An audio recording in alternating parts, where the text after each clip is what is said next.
وَلَقَدْ يَسَّرْنَا الْقُرْآنَ لِلذِّكْرِ فَهَلْ مِن مُدَّكِرٍ۔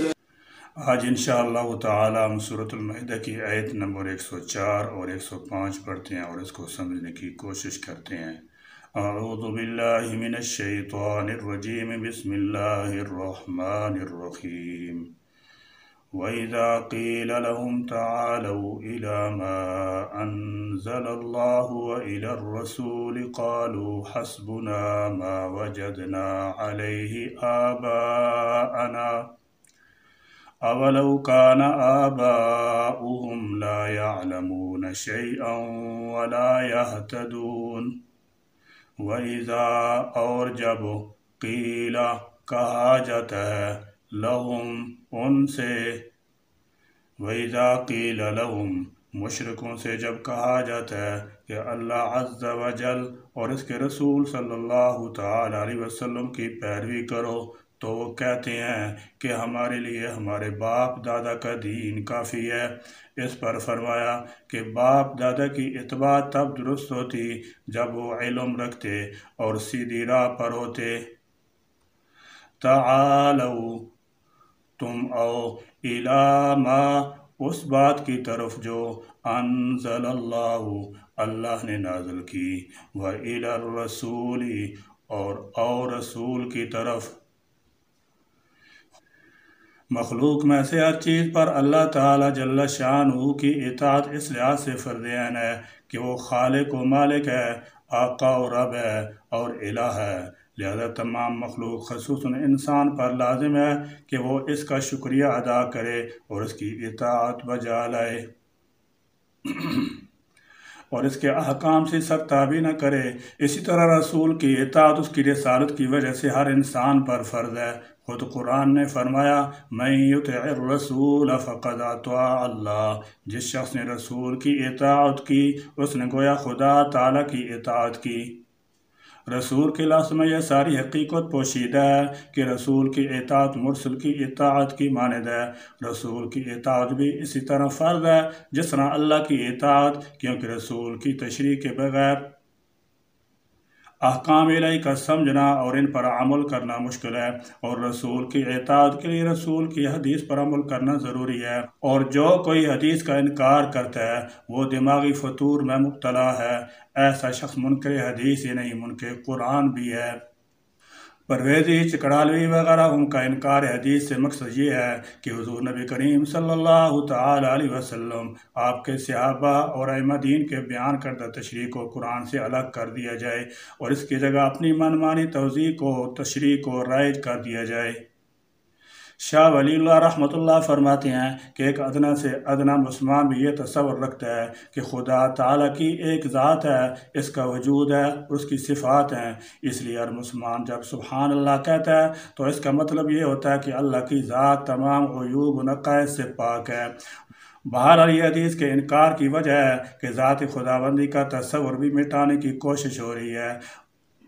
قالو تو وہ کہتے ہیں حسبنا ہمیں کافی ہے، ما وجدنا جو ہم نے پایا، علیہ اس پر، آباءنا اپنے باپ دادا کو۔ بعض کم فہم لوگ اس آیت کریمہ سے تقلید کے ناجائز ہونے پر استدلال کرتے ہیں، اس لیے مسئلہ اچھی طرح سمجھ لیں۔ تقلید کی دو قسمیں ہیں، ایک جائز ہے جبکہ دوسری حرام ہے۔ بعض لوگ دونوں کو آپس میں گڑ مڑ کر دیتے ہیں۔ آئیے دیکھتے ہیں کہ جائز کون سی ہے اور ناجائز کون سی۔ کسی شخص کے قول و فعل پر عمل کرنا، صحابہ کرام رضی اللہ تعالی عنہم کے مقابلہ میں کسی کی بات ماننا اور اس کی تقلید کرنا، یہ تقلید حرام اور ناجائز ہے، اور اسلام میں اس تقلید کا کوئی بھی قائل نہیں، نہ حنفی، نہ مالکی، نہ شافعی، نہ حنبلی۔ اور اگر کوئی مسئلہ صراحتاً قرآن کریم سے نہیں ملتا اور حدیث پاک میں بھی اس کی صراحت نہیں ہے، اور خلفائے راشدین رضی اللہ تعالی عنہم نے بھی اس کے متعلق کچھ نہیں فرمایا، اور صحابہ کرام رضی اللہ تعالی عنہم سے بھی اس کا کوئی حکم نہیں ملتا، تو ایسے مسئلہ میں مجتہد کی تقلید جائز ہے، یعنی مجتہد اجتہاد کر کے اس کا حکم بتائے تو اس حکم کو ماننا جائز ہے، اور اس اجتہاد کا ذکر خود حدیث پاک میں موجود ہے۔ چنانچہ حضرت صلی اللہ تعالی علیہ وسلم نے جب حضرت معاذ رضی اللہ تعالی عنہ کو یمن کا گورنر بنا کر بھیجنا چاہا تو آپ نے دریافت فرمایا کہ جب تیرے سامنے کوئی جھگڑا آئے گا تو اس کا کیسے فیصلہ کرے گا؟ اور حضرت معاذ رضی اللہ تعالی عنہ فرمایا کہ میں اللہ تعالیٰ کی کتاب کے مطابق فیصلہ کروں گا۔ آپ صلی اللہ تعالی علیہ وسلم نے فرمایا کہ اگر اللہ تعالیٰ کی کتاب میں تجھے نہ ملے تو پھر کیا کرے گا؟ حضرت معاذ نے کہا کہ پھر میں سنت رسول صلی اللہ علیہ وسلم کے مطابق فیصلہ کروں گا۔ آپ صلی اللہ علیہ وسلم نے فرمایا کہ اگر سنت رسول اور کتاب اللہ میں تجھے نہ مل سکے تو پھر کیا کرے گا؟ حضرت معاذ رضی اللہ تعالی عنہ نے کہا اجتہد برائی، پھر میں اپنی رائے سے اجتہاد کروں گا اور میں کسی قسم کی کوتاہی نہیں کروں گا۔ آپ صلی اللہ تعالی علیہ وسلم نے حضرت معاذ کے سینے پر ہاتھ مارا اور فرمایا کہ اللہ تعالیٰ کی حمد و ثنا ہے جس نے رسول کے قاصد کو اس چیز کی توفیق عطا فرمائی جس پر اللہ تعالیٰ کا رسول راضی ہے، اور یہ ابو داود شریف کی روایت ہے۔ اس حدیث سے صراحت کے ساتھ یہ بات ثابت ہوئی کہ جو مسئلہ قرآن و حدیث میں نہ مل سکے اس میں مجتہد کا قیاس کرنا اور اپنی رائے سے اس کو حل کرنا حضرت صلی اللہ تعالی علیہ وسلم کی رضا کا سبب ہے۔ اور اہل اسلام ایسی مسائل میں ائمہ کرام رحمۃ اللہ علیہ کی تقلید کے قائل ہیں، یعنی ائمہ کرام رحمۃ اللہ علیہ کی تقلید ان مسائل میں ہے جو منصوص نہیں ہے، اور ان کے ماننے کا حکم خود قرآن کریم میں موجود ہے۔ فرمایا واتبع سبیل من اناب الی، جو لوگ میری طرف انابت اور رجوع کرتے ہیں تو ان کے راستے کی اتباع کر۔ اس آیت کریمہ سے معلوم ہوا کہ جو بندگان خدا اللہ تعالیٰ جل شانہ کی طرف رجوع کرتے ہیں ان کی اتباع نہ صرف یہ کہ جائز ہی ہے بلکہ ضروری اور واجب ہے، کیونکہ امر کا صیغہ ہے اور صیغہ امر وجوب پر دلالت کرتا ہے۔ اور سورہ نحل میں فرمایا فَاسْأَلُوا أَهْلَ الذِّكْرِ إِن كُنتُمْ لَا تَعْلَمُونَ، پس اہل علم سے پوچھ لو اگر تم نہیں جانتے۔ اس آیت کریمہ سے معلوم ہوا کہ کم علم اور ناسمجھ کو چاہیے کہ عالم اور سمجھدار سے پوچھے اور اس پر عمل کرے۔ لہذا اس تقلید کو شرک کا سوء فہم کا نتیجہ ہے۔ خدا رسول کے مقابلہ میں باپ دادا کی اتباع کی جائے، جیسا کہ اس آیت کریمہ میں ذکر ہے کہ جب ان کو کہا جاتا کہ آؤ اس چیز کی طرف جو اللہ تعالیٰ نے نازل فرمائی ہے اور رسول کریم صلی اللہ تعالی علیہ وسلم کی طرف، تو کہتے ہیں کافی ہے، ہمیں وہ چیز جس پر پایا ہم نے اپنے باپ دادا کو، تو اس تقلید کے شرک اور حرام ہونے میں کیا شک ہے؟ باقی کم فہم لوگ ایک بات اور بھی کہتے ہیں، وہ بھی سمجھ لیں کہ مقلدوں نے اپنے اماموں کو رسول اللہ صلی اللہ علیہ وسلم کی گدی پر بٹھائے ہوئے ہے۔ یہ بات بالکل غلط ہے اور یہ لوگ غلط فہمی کا شکار ہیں، اس لیے کہ پیغمبر معصوم عن الخطا ہوتا ہے اور مجتہد اور امام کو کوئی بھی معصوم نہیں سمجھتا۔ مجتہد کی بات صحیح بھی ہوتی ہے اور اس سے غلطی بھی ہو جاتی ہے، اور پیغمبر سے غلطی نہیں ہوتی تو امام پیغمبر کی گدی پر کس طرح بیٹھ سکتا ہے، یا ان کو پیغمبر کی گدی پر کون بٹھا سکتا ہے؟ کتنی غلط بات ہے جو وہ ہمارے ذمہ لگاتے ہیں۔ پھر ہمارا نظریہ یہ ہے کہ امام کی بات اگر خدا رسول کے خلاف ہو تو اس کو چھوڑ دو، اس پر عمل نہ کرو، تو یہ ہم پر محض الزام لگاتے ہیں۔ مولانا اشرف علی تھانوی رحمۃ اللہ علیہ فرماتے ہیں کہ جاہلانہ تقلید میں بعض غلط کار صوفیوں کا بھی حصہ ہے۔ جب انہیں قرآن و سنت کی بات بتائی جاتی ہے تو وہ کہتے ہیں کہ ہم تو اپنے بزرگوں کے طریقے پر چلیں گے، ہم تو مشائخ کے کہنے پر عمل کریں گے۔ یہ بھی مشرکانہ تقلید مت ہے۔ صحیح تقلید یہ ہے کہ اللہ اور رسول صلی اللہ علیہ وسلم کی بات کو مقدم رکھا جائے، جو چیز اس کے مطابق ہے اسے قبول کر لیا جائے، اور اگر کوئی شیخ اور پیر قرآن و سنت کے خلاف کہتا ہے تو وہ شیطانی اور گمراہی کی بات ہوگی۔ اولو کان، کیا اور اگرچہ ہوں، آباؤہم، ان کے باپ دادا، لا یعلمون، نہ جانتے ہوں، شیئن، کچھ بھی، ولا یہتدون، اور نہ ہدایت یافتہ ہوں۔ اگر تمہیں کوئی ایسا راستہ دکھایا جا رہا ہے جو اچھا سیدھا اور نجات کا راستہ ہے تو کیا تم اتنی عقل بھی نہیں رکھتے کہ سوجھ بوجھ سے کام لے کر باپ دادا کے اختیار کیے ہوئے غلط عقیدوں کو چھوڑ کر اچھے پاکیزہ اور صاف عقیدے اختیار کر سکو؟ یہ تو گمراہی پر قائم رہنے کا ایک بہانہ ہے، ورنہ عقل سے کام لینے والے لوگ نیکی اور بدی کی اصلیت سے واقف ہو کر اپنا راستہ خود اختیار کرتے ہیں اور آئندہ لوگوں کے لیے بھی قابل اطاعت مثالیں چھوڑتے ہیں۔ اللہ تعالی ہمیں اس کی توفیق دے۔ یا ایھا الذین آمنوا علیکم انفسکم لا یضرکم من ضل اذا اہتدیتم الی اللہ مرجعکم جمیعا فینبئکم بما کنتم تعملون۔ یا ایھا الذین، اے لوگو جو آمنو ایمان لائو، علیکم لازم ہے تم پر، بچو، انفسکم اپنی جانوں کا، لا یضرکم نہیں تمہیں نقصان پہنچا سکے گا، علیکم انفسکم یعنی تم اپنی فکر کرو۔ مسلمان کفار کی اسلام سے محرومی پر افسوس کرتے تھے اور انہیں رنج ہوتا تھا کہ کفار اناج میں مبتلا ہو کر دولت اسلام سے محروم ہیں۔ اس آیت میں اللہ تعالیٰ جل شانہ نے ان کی تسلی فرما دی کہ اس میں تمہارا کچھ ضرر نہیں، کچھ نقصان نہیں۔ امر بالمعروف اور نہی عن المنکر کا فرض ادا کر کے تم بری ذمہ ہو چکے ہو، تم اپنی نیکی کی جزا پاؤ گے۔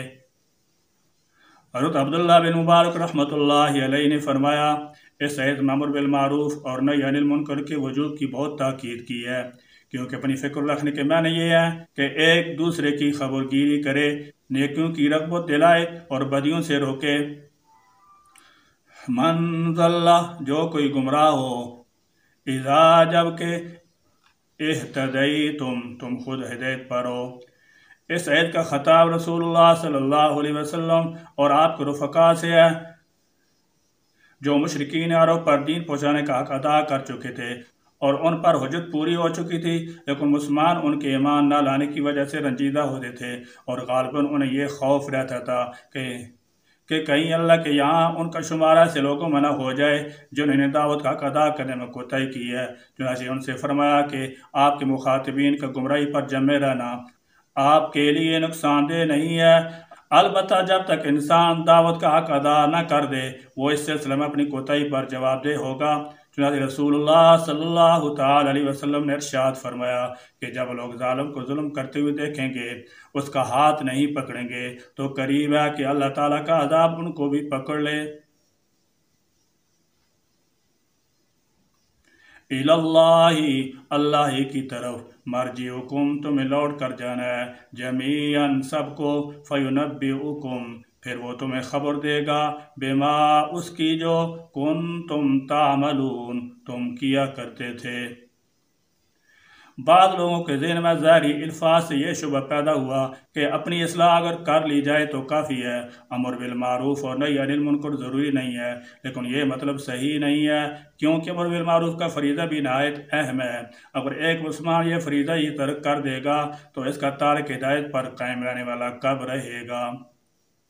جبکہ قرآن نے اذا اہتدیتم جب تم خود ہدایت پر چل رہے ہو کی شرط عائد کی ہے، اس لیے جب حضرت ابوبکر صدیق رضی اللہ تعالیٰ عنہ کے علم میں یہ بات آئی تو انہوں نے فرمایا کہ لوگو تم آیت کو غلط جگہ استعمال کر رہے ہو۔ میں نے تو نبی کریم صلی اللہ تعالیٰ علیہ وسلم کو فرماتے ہوئے سنا کہ جب لوگ برائی ہوتے ہوئے دیکھ لیں اور اسے بدلنے کی کوشش نہ کریں تو قریب ہے کہ اللہ تعالیٰ انہیں اپنے عذاب کی گرفت میں لے لے۔ اس لیے آیت کا صحیح مطلب یہ ہے کہ تمہارے سمجھانے کے باوجود اگر لوگ نیکی کا راستہ اختیار نہ کریں یا برائی سے باز نہ آئیں تو تمہارے لیے یہ نقصان دہ نہیں ہے، جبکہ تم خود نیکی پر قائم ہو اور برائی سے مجتنب ہو۔ البتہ ایک صورت میں امر بالمعروف اور نہی عن المنکر کا ترک جائز ہے کہ جب کوئی شخص اپنے اندر اس کی طاقت نہ پائے اور اس سے اس کی جان کو خطرہ ہے، اس صورت میں فَإِن لَّمْ يَسْتَطِعْ فَبِقَلْبِهِ وَذَلِكَ أَضْعَفُ الْإِيمَانِ کے تحت اس کی گنجائش ہے۔ فرمایا یاد رکھو اِلَى اللَّهِ مَرْجِعُكُمْ جَمِيعًا تم سب کو لوٹ کر خدا کے آ جانا ہے، فَيُنَبِّئُكُمْ بِمَا كُنتُمْ تَعْمَلُونَ پھر وہ تمہیں بتا دے گا جو کچھ تم کرتے رہے ہو۔ اس کے پاس تمہاری زندگی کا پورا ریکارڈ موجود ہے، پورا ڈیٹا موجود ہے، وہ ظاہر کر دے گا کہ فلاں فلاں وقت میں تم فلاں فلاں کام انجام دیتے رہے، تم فلاں فلاں کام انجام دیتے رہے۔ اچھا یا برا جو کچھ بھی دنیا میں کیا ہے سب کچھ سامنے آ جائے گا، پھر یا تو اچھے کام کی جزا پالو گے یا برے کام کی سزا بھگتنا ہوگی۔ کوئی شخص اللہ تعالیٰ کی محاسبے سے بچ نہیں سکے گا، لہذا تمہاری کوشش یہ ہونی چاہیے کہ نامساعد حالات میں بھی اپنی اصلاح کرو اور ہدایت کے راستے پر قائم رہو۔ اگر ایسا کرو گے تو دوسروں کا کفر شرک تم پر اثر انداز نہیں ہو سکے گا۔ اللہ تعالیٰ جل شانہ نے مسلمانوں کا فریضہ بھی سمجھا دیا اور پھر اسے تسلی بھی دے دی۔ اللہ تعالیٰ ہم سب کو اپنے احکام حضور اکرم صلی اللہ تعالیٰ علیہ وسلم کے ارشادات کے مطابق زندگی گزارنے والا بنا دے، آمین یا رب العالمین۔ وآخر دعوانا ان الحمد للہ رب العالمین۔